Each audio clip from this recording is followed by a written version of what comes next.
Y ahora abrimos un turno de preguntas, de intervenciones del público. A ver, Óscar. Buenas tardes, profesor Barros. Muy interesante la cuestión sobre la hermandad, que tiene tanto que ver en parte con lo que pasa también en Guipúzcoa, ¿no? La hermandad guipuzcoana, etc. Una pregunta, una cuestión. ¿Hasta qué punto pueden valorarse los elementos emocionales y racionales en la violencia medieval? Y si se puede hacer eso, si es posible, en fin, esas cosas. Bueno, yo creo que se puede analizar en cada caso concreto. Es decir, naturalmente la forma de verla, de sentir y de ver y de imaginar la realidad no se puede separar un componente de otro, ¿no? Pero a veces, por ejemplo, en el caso de la lucha contra las fortalezas, el factor emocional es decisivo, es ir a todo, ¿no? Cuando decía que no querían dejar piedra sobre piedra, etcétera, ¿no? Después, en otras actividades, ya se trata de no aparece mucho el tema de no pagar las rentas feudales y los servicios. Un poco porque es consecuencia de los hechos, que los señores pues desaparecen, ¿no? de la escena, ¿no? Pero ahí sí que hay con toda seguridad un cálculo racional, ¿no? Entonces yo diría que estos 5 componentes a los que hemos hecho referencia al inicio de mi conferencia hay que combinarlos en cada caso concreto, sin que porque siempre hay un factor que predomina sobre los otros. Yo no diría tan taxativamente que la mentalidad medieval fuera irracional completamente, ni solo racional como ni siquiera tampoco en este segundo caso podemos afirmarlo lo mismo en la época moderna, ni siquiera hoy en día, que a la hora de tomar las decisiones individuales y las decisiones colectivas, pues entran factores de cálculo y de reflexión, pero también factores sentimentales, factores imaginarios, que todos tenemos realidades inventadas que rondan por nuestra cabeza, tanto en lo individual como en lo colectivo. Hombre, si podemos diferenciar algo la mentalidad medieval de la mentalidad moderna y contemporánea, hombre, es que los factores imaginarios en la época, en la mentalidad medieval son, digamos, más fuertes, porque la diferencia entre lo imaginario y lo real allí y la frontera se pierden con más frecuencia que en la época ya moderna, donde ya se va, sobre todo después de la Ilustración, ya se va distinguiendo entre lo que es real y lo que es superstición o lo que es imaginario, ¿no? Entonces, en cada caso hay que hacer el análisis concreto, ¿no? Yo que sé, por ejemplo, a la hora de pedir hermandades, que lo hacen las ciudades desde el año 1465, desde que se forma la Hermandad General en Castilla y León, tardaron 2 años en conseguir que se aceptara su extensión a Galicia, que ellos querían con una dimensión exclusivamente gallega, ¿no? Y de hecho tenía otros estatutos, otras juntas, etcétera. Antes de eso, lo que hacían es participar en la Hermandad de Castilla y León, ¿no? Pues bueno, eso es puramente racionalismo, ¿no? Todas las peticiones de la extensión es toda una serie de argumentos hechos por letrados urbanos, etcétera. Después, cuando eso se pone en marcha, ya junto con la participación popular masiva y sobre todo campesina, etcétera, pues los factores emocionales, imaginarios, inconscientes juegan un papel mayor, según de qué acto estemos hablando. Y en cada acto hay que ver un poco qué está moviendo más, si es la emoción, por ejemplo, en el caso de lo imaginario, pues la idea imaginaria de un rey que no conocían y que sabían remotamente de que había 2 reyes en Castilla y no sé qué, y que se lo inventan completamente y que sin embargo mueve la acción colectiva. Pues bueno, eso es un factor más imaginario que digamos que puramente racional, ¿no? Cuyo espacio yo lo reduciría a esa élite que decía, no solo urbana, sino también rural, que sabía el nombre del rey y estaba más enterada de lo que, como hoy podríamos decir, de la política, ¿no? Pero que también dependía de lo que hacía la gente, ¿no?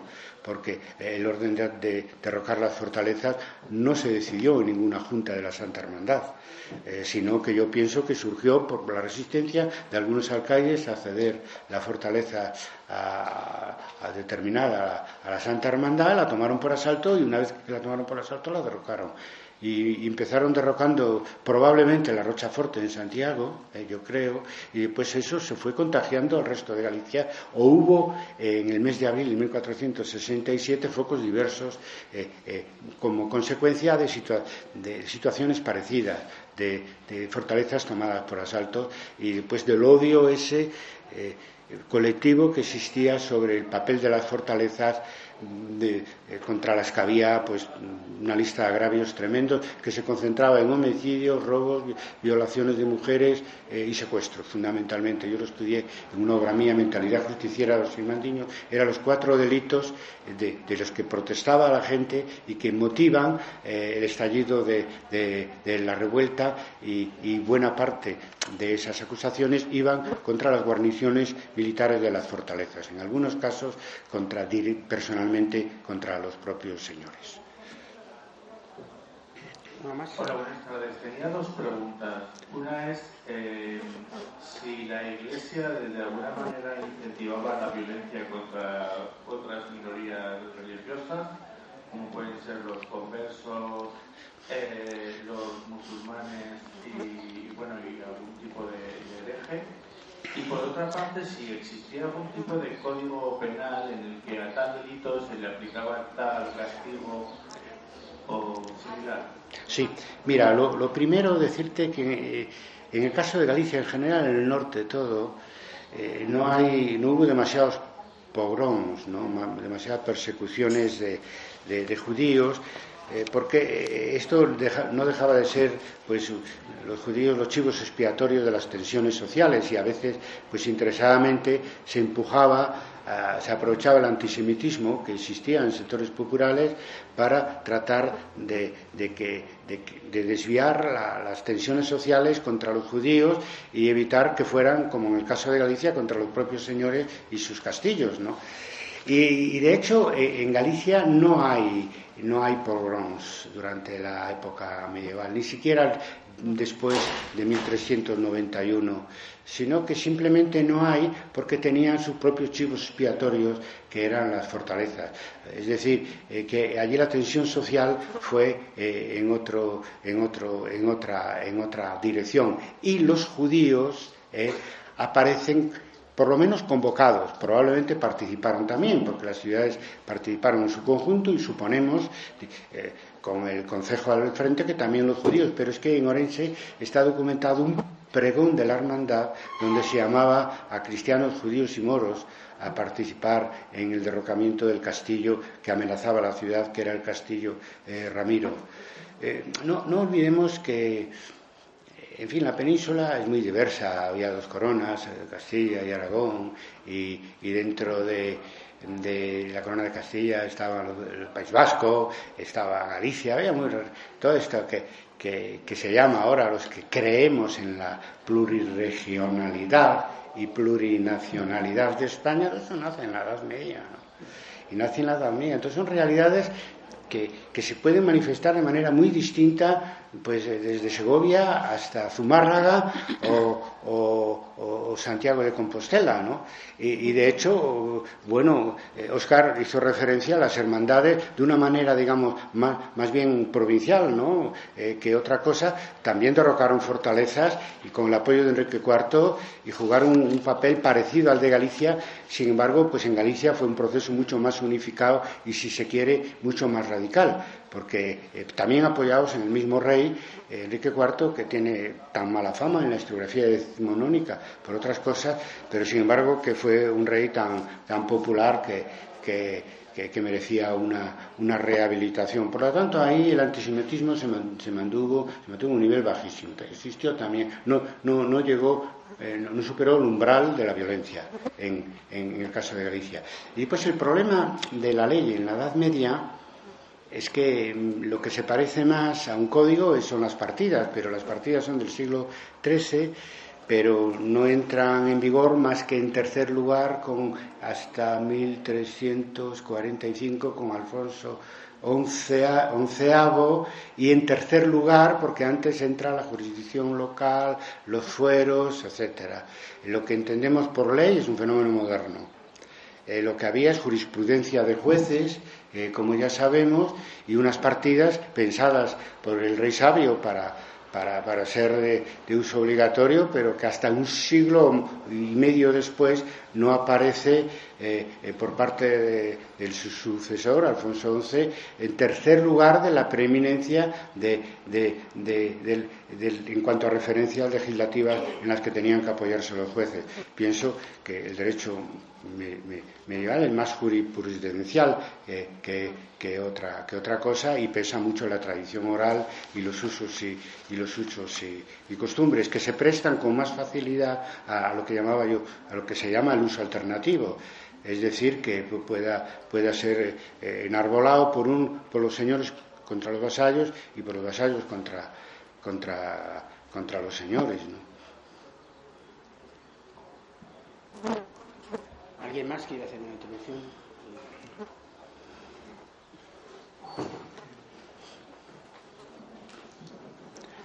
Bueno, pues insistiendo un poco más en lo que se va diciendo hasta ahora, sobre todo la primera intervención, pues a mí me ha llamado la atención porque no tenía mucho conocimiento de las niñez, ¿verdad? De la revuelta, ya ha quedado bastante claro, que los nobles consideraban, por una corriente, yo creo que extendida no solamente por Castilla, sino también por el resto de Europa, de considerar débiles a los pacifistas.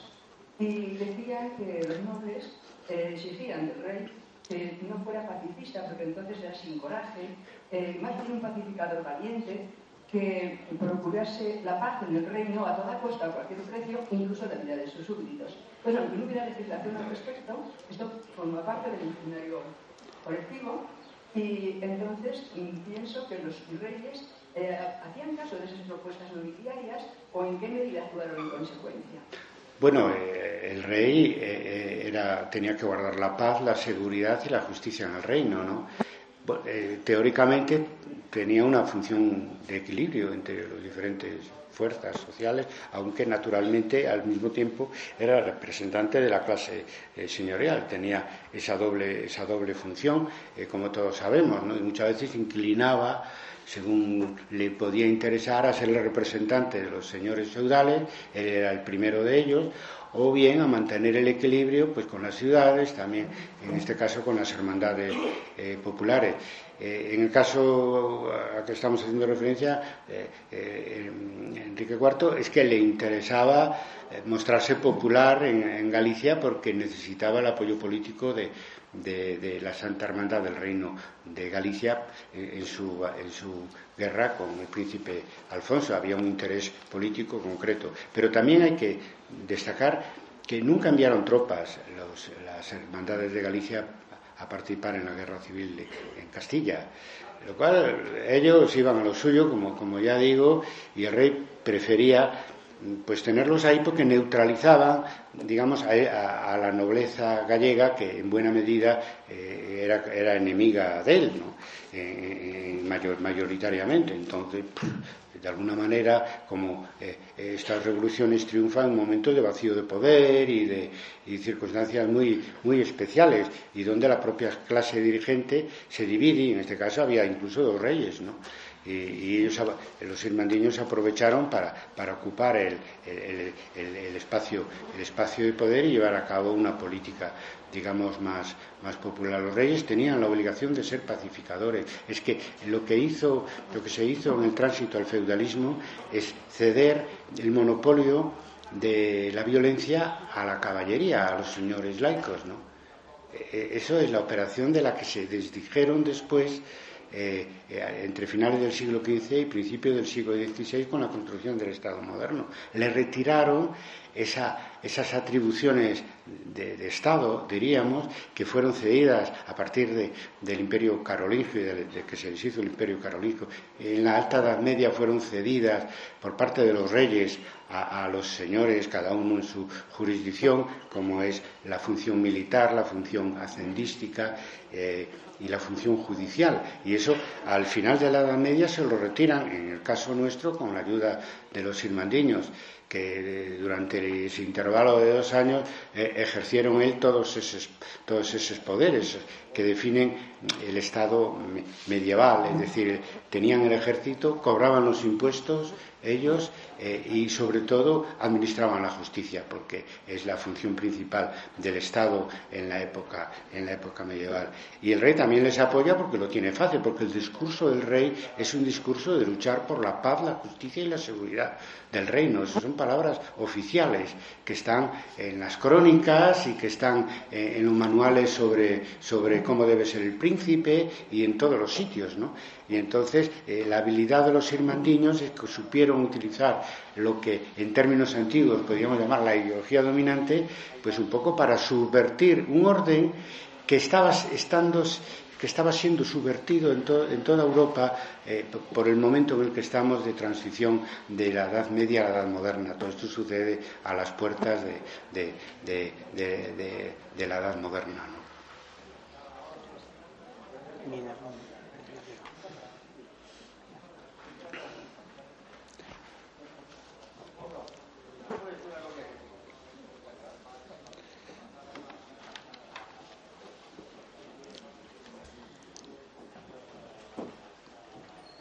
Buenas tardes, profesor Barros. A mí me gustaría preguntarle que, bueno, dentro de todas estas revueltas que hubo en Galicia, me resulta muy chocante por lo que me ha llegado a mí a entender en su exposición, el papel más o menos pasivo que parece que va teniendo la nobleza ante el empuje de todos estos revolucionarios campesinos.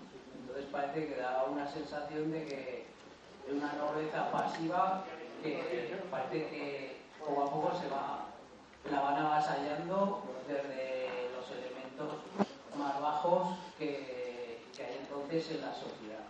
Entonces me gustaría un poco pues que me aclarara el tema de cuál es la participación de la nobleza ante este empuje que, como les he ido comentando, durante 2 años se hace con el control de un montón de territorios.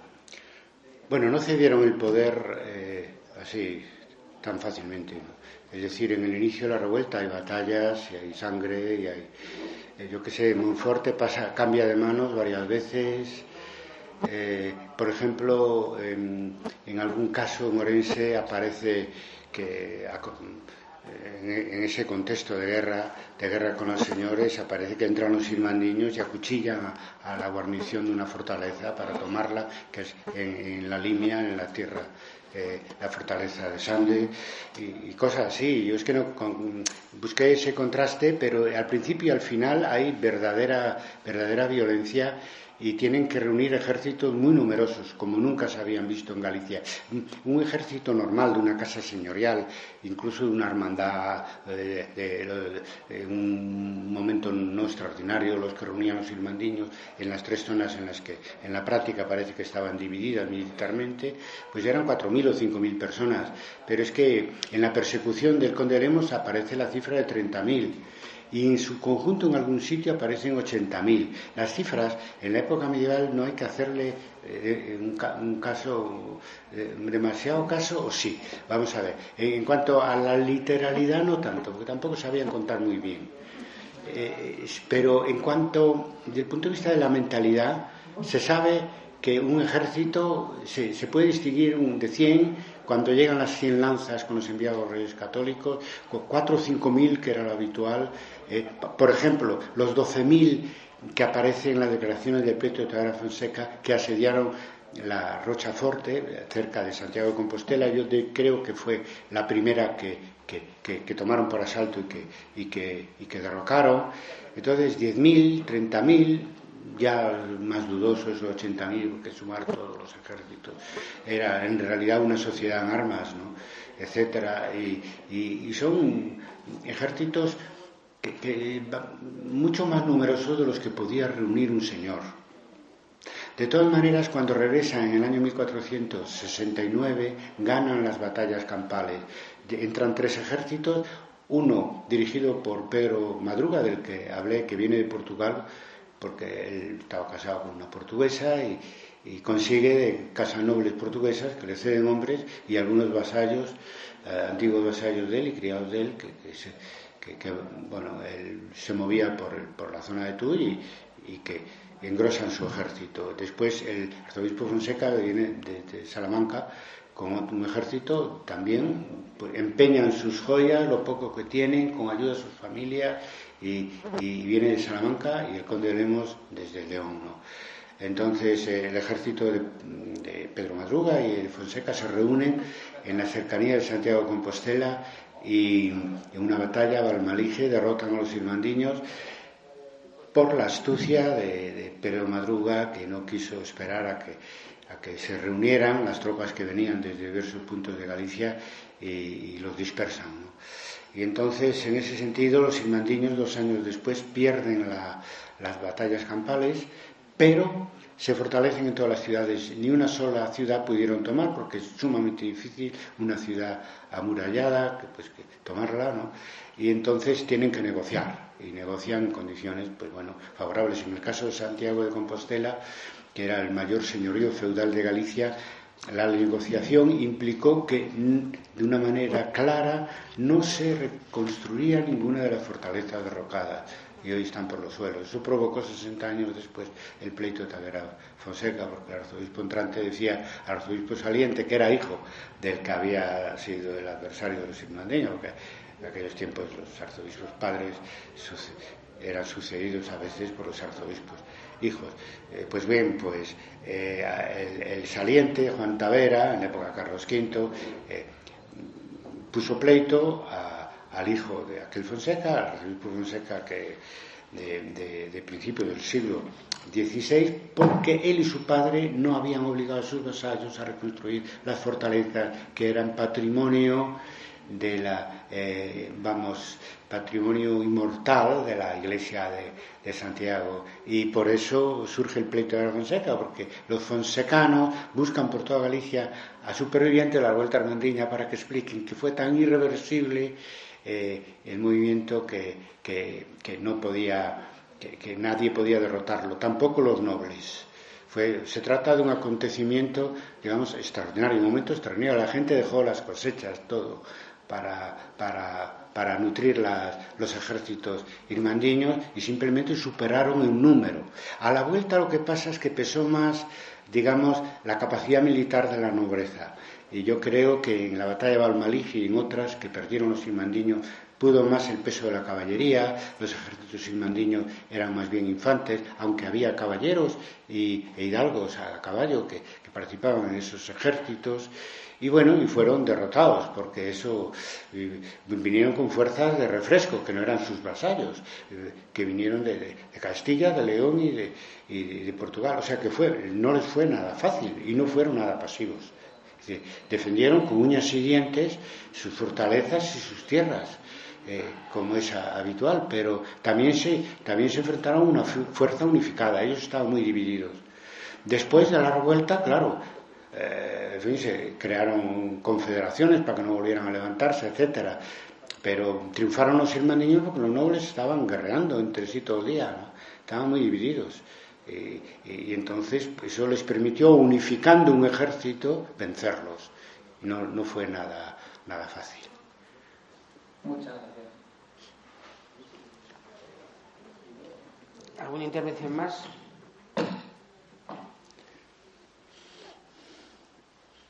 Bueno, pues si nadie más quiere intervenir, antes de levantar la sesión, les recuerdo que ahora mis compañeros de la organización les van a dar el obsequio de los 2 libros que nos regala el IE.